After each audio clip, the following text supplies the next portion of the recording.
Bonjour et bienvenue à tous. Le Congo est un pays culturellement et historiquement très riche. Appelé communément la République démocratique du Congo, ce pays de l'Afrique centrale est encore très peu connu. Mais aujourd'hui, nous allons lever le voile sur ce pays magnifique dont la richesse naturelle semble illimitée. Savez-vous qu'on y retrouve plus de 450 dialectes différents? Ou encore que le Congo a son propre programme spatial? Si vous souhaitez découvrir les 99 choses qui n'arrivent qu'au Congo, restez avec nous jusqu'à la fin, car les voici. N'hésitez pas à liker la vidéo si elle vous plaît et si vous êtes nouveau sur la chaîne, n'oubliez pas de vous abonner et d'activer la notification pour ne rater aucune de nos prochaines vidéos. On commence.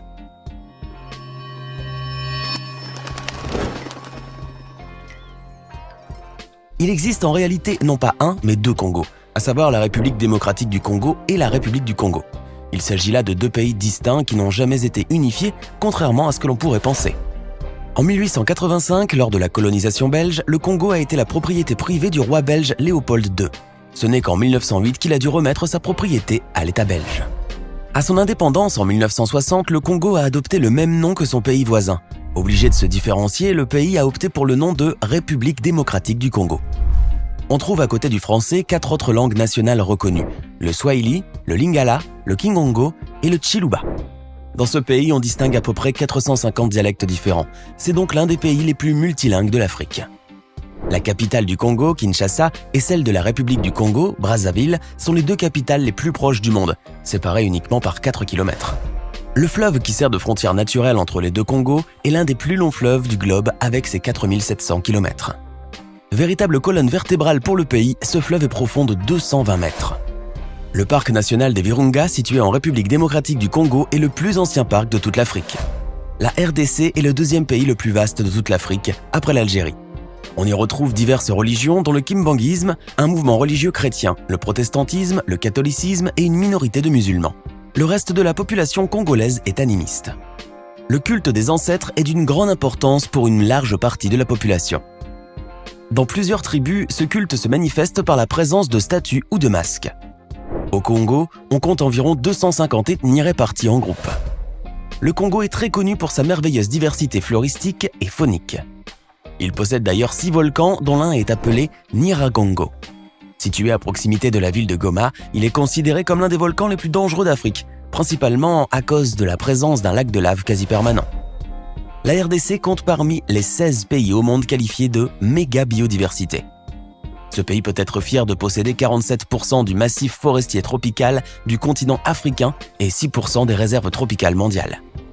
66% du territoire est constitué exclusivement de forêts équatoriales ou de lacs. L'okapi est le symbole national du Congo. Mais c'est le léopard qui est l'emblème du pays. Le Congo compte plus de 1170 espèces d'oiseaux, 480 espèces de mammifères, 1000 espèces de poissons, 350 espèces de reptiles, 220 espèces de batraciens et 11 000 espèces végétales. C'est le seul pays au monde à héberger 3 des 4 espèces de grands singes, le gorille, le chimpanzé et le bonobo. Malheureusement, à cause de la déforestation, principalement dans le Bas-Congo, la richesse naturelle risque de ne pas durer longtemps. Selon l'organisation Greenpeace, le pays pourrait perdre 40% de ses forêts d'ici 2050. Toutefois, le Congo a bien d'autres richesses, dont notamment plusieurs ressources naturelles et minières. Il possède un des éléments essentiels pour la fabrication des téléphones, le cobalt. En plus de cela, le Congo dispose entre autres de cuivre, coltan, uranium, plomb, du zinc, du diamant et de l'or. Et ce n'est pas tout, on y trouve aussi des ressources agricoles comme le café, le bois et le caoutchouc. Béni par la nature, la RDC a tout autant de pétrole et de gaz. Le pays est un centre touristique, car peu d'endroits au monde sont d'une beauté comparable à celle du nord-est du Congo. Malgré tout cela, la République démocratique du Congo demeure l'un des pays les plus pauvres du monde. Plusieurs Congolais dépendent de l'agriculture pour survivre. Les estimations soutiennent qu'une grande partie de la population vit en dessous du seuil de pauvreté. L'éducation et la santé sont encore très peu développées dans le pays. Le Congo est un pays aussi pauvre que cher. En 2018, il a été classé 176e sur l'indice du développement humain.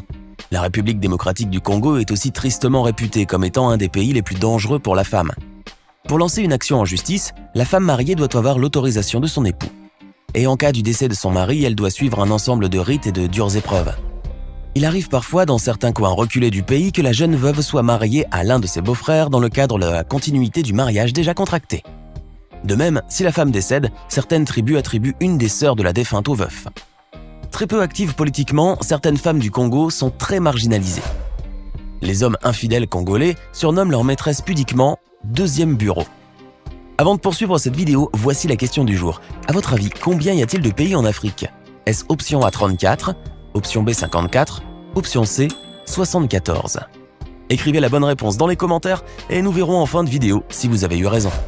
Avant le mariage, la famille du mari se doit de négocier un montant de dot avec l'oncle de la future mariée afin de déterminer sa valeur symbolique. C'est d'ailleurs l'oncle maternel qui exerce l'autorité dans une famille. Quant aux enfants de moins de 14 ans, ils constituent 47,4% de la population. Le pays a un taux de croissance annuel de la population qui s'élève à 3,07%. L'espérance de vie en RDC n'est en moyenne que de 60 ans. Il n'y a aucune ville au Congo qui répondrait à tous les critères de ville dites modernes. À Kinshasa, on trouve des taudis qui coexistent avec des résidences et commerces très chics. Néanmoins, Kinshasa est aussi célèbre dans la sous-région comme étant un carrefour de la diversité culturelle où pratiquement toutes les ethnies, les langues et les cultures du Congo se côtoient. Chaque ethnie du Congo conserve son propre mode de vie qui se traduit par des pratiques spécifiques telles que les danses, les musiques, l'artisanat, ce qui forme un patrimoine humain et culturel unique au monde. Incontournable au Congo, la danse fait partie de la culture de la population. Les habitants de Kinshasa, appelés Kinois, ont longtemps pratiqué la danse du Ndombolo jusqu'aux années 2000. On trouve actuellement au Congo des danses traditionnelles très diverses, dont la danse des échasses pratiquée au Nyari, la danse kébé-kébé des Mboki. Ces danses sont essentiellement pratiquées dans les zones urbaines. Quant à la musique congolaise, elle s'est propagée dans toute l'Afrique sous multiples dénominations, Congo musique, jazz congolais, etc. La rumba congolaise ou encore le soukous sont des styles de musique qui ont été si populaires qu'ils se sont propagés au-delà des frontières du pays. Les adeptes de la musique sont autant fanatiques que les supporters des clubs de football européens et parfois aussi violents. En effet, il arrive que des combats éclatent lors de concerts entre les fans rivaux. La musique a même influencé la population à adopter un style vestimentaire appelé la SAP, autrement dit la société des ambianceurs et des personnes élégantes. L'inventeur du mot SAP serait Christian Loubaki, un homme à tout faire congolais travaillant dans le quartier UP du 16e arrondissement à Paris, qui aurait observé ses employeurs s'habiller et profiter des vieux vêtements qu'ils lui offraient. En 1978, avec la complicité de Kofino Massamba, Christian Loubaki crée la première boutique, la Saperie à Bakongo, le quartier par excellence de la sape au Congo. Ce mouvement, que l'on compare souvent au dandisme, consiste à s'habiller de manière très élégante, quitte à dépenser des sommes d'argent très importantes. Au Kinshasa, on trouve de nos jours plusieurs sapeurs habillés en vêtements colorés, costumes cravates et portant des lunettes de soleil, même la nuit. Selon les sapologues, le premier commandement de la sape est « Tu saperas sur terre avec les humains et au ciel avec ton Dieu créateur ». Le mouvement a pris une ampleur telle que des femmes congolaises deviennent aussi sapeuses. Il existe aujourd'hui une religion dénommée Kitendi, fondée par un Kinois appelé Stervos Niarchos, qui s'est autoproclamé pape de la sape. Devant sa tombe, tous les sapeurs du Congo viennent se recueillir chaque 10 février. Le spectacle est d'ailleurs grandiose. Le style vestimentaire traditionnel n'est pas pour autant obsolète. Les femmes, par exemple, se drapent encore de pagnes destinées à couvrir leur corps. Ce tissu a de multiples usages. Il sert de couverture, de couvre-chef ou de porte-bébé.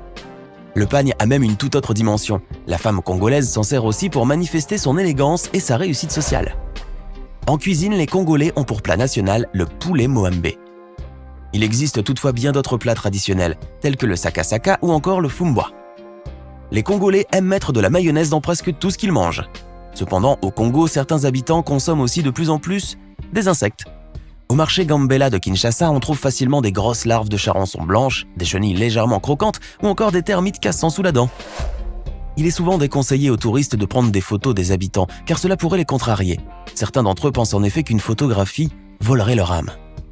La RDC est un pays où les moustiques envahissent tous les logements et peuvent transmettre des maladies graves, telles que la malaria. C'est pour cette raison que les habitants du Congo dorment le plus souvent possible sous des moustiquaires. Les habitants du Congo sont réputés pour leur hospitalité et leur solidarité. Par respect, toutes les femmes sont appelées maman, même si elles n'ont pas d'enfants. Les Congolaises n'hésiteront jamais à aider n'importe quelle femme ayant des enfants.